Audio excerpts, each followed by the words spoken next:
భోగాపురంలో నిర్మించిన నూతన అంతర్జాతీయ విమానాశ్రయాన్ని జూలై 5న ప్రారంభించడానికి జిఎంఆర్ గ్రూప్ అన్ని ఏర్పాట్లు చేస్తుంది. ఢిల్లీ నుంచి రాష్ట్ర ప్రభుత్వానికి ప్రారంభ తేదీపై ఇప్పటి వరకు ఎటువంటి సమాచారం లేకుండా అక్కడ ఏర్పాట్లు జరిగిపోతున్నాయి.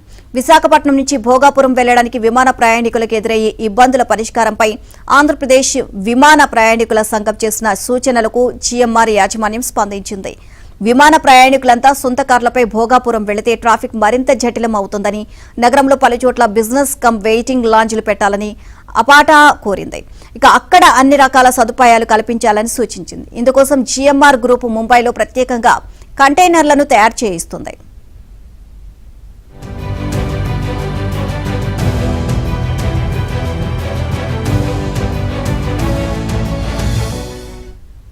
నలభై అడుగుల వెడల్పు 10 అడుగుల పొడవు కలిగిన కంటైనర్లు ప్రాథమికంగా 5 తీసుకొస్తుంది.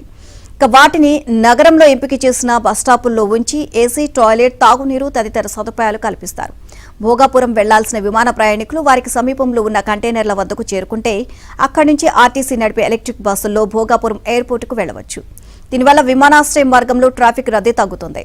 క్యాబ్ల కంటే తక్కువ ఛార్జీతో విమానాశ్రయానికి చేరుకోవచ్చు. భారతదేశంలో తొలిసారిగా విమాన ప్రయాణికుల కోసం కంటైనర్ లాంజ్లు ఏర్పాటు చేయడం విశేషం.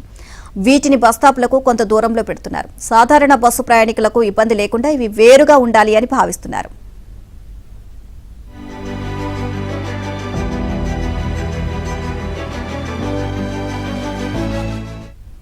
విశాఖకు ప్రభుత్వం 50 ఎలక్ట్రిక్ బస్సులను కేటాయించింది. వాటిలో తొలి విడత 20 బస్సులు 4 రోజులు ఇక్కడకు వస్తాయి. ఛార్జింగ్ స్టేషన్ల నిర్మాణం చురుగ్గా సాగుతుంది. బస్సులు రాగానే ట్రయల్ రన్ నిర్వహించనున్నారు.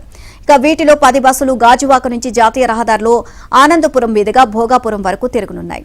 మరో 10 బస్సులు గాజువాకలో బయలుదేరి నగరంలోని ముఖ్యమైన ప్రాంతాల మీదుగా భోగాపురం విమానాశ్రయానికి వెళ్తాయి.